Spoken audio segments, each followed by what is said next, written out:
السلام عليكم ورحمة الله وبركاته. ازيكم عاملين ايه؟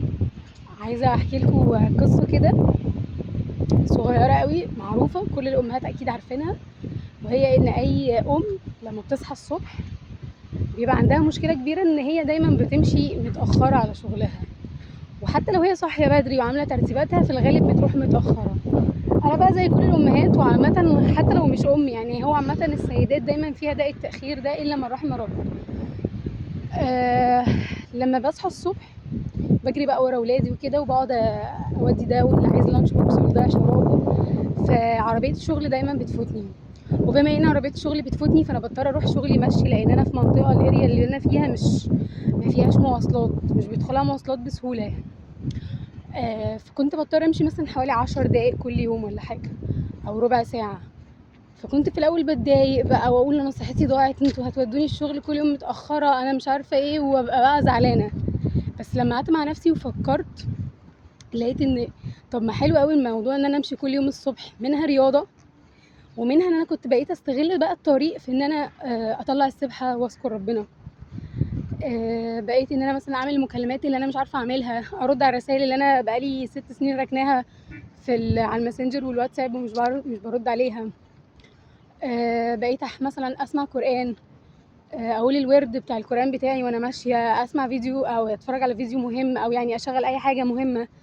فده اللي انا عايزه اقوله لكل الامهات وعامه الناس كلها، بس الامهات بالذات عشان انا حاسه بيهم يعني.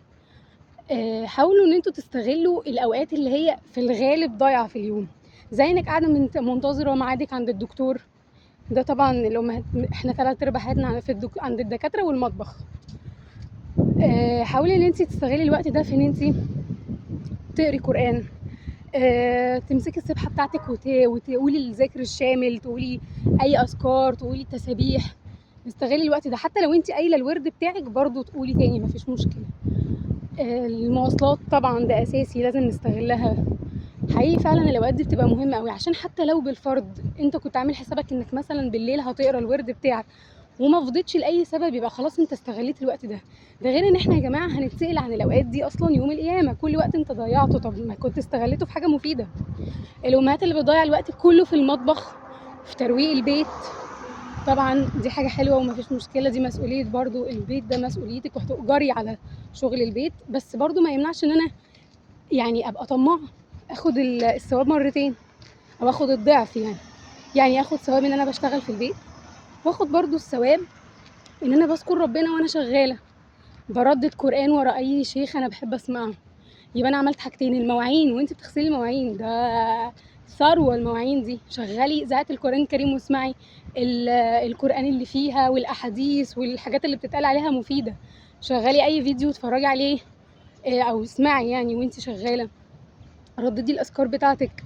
فيا جماعه عايزين نقول ان ما عندكش اي حجه انك انت تخلي يوم يعدي عليك من غير ما تتواصل مع ربنا بالذكر، بالتسبيح، بالقرآن، بعمل الخير طبعا. بس موضوع الذكر ده بالذات حاجة كده بتشحنك من جواك. فلو انت فوتت يوم من غير ما تذكر ربنا انت الخسران، هتتسأل عن اليوم ده، وفي نفس الوقت هتحس ان الروحانيات كده اللي الواحد بيتشحن بيها بالذكر الله حقيقي مفتقدها. فما عندكش اي حجه انك انت ما تتواصلش مع ربنا يوميا، وان انت ما تقوليش اصل انا مسحوله في البيت، اصلا انا الولاد انا عارفه وربنا ان شاء الله هيديكي اجر على ده.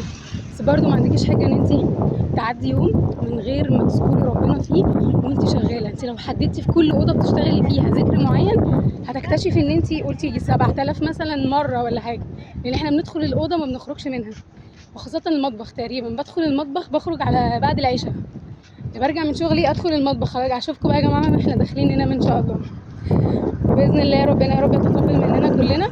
اشوفكم على خير، سلام عليكم.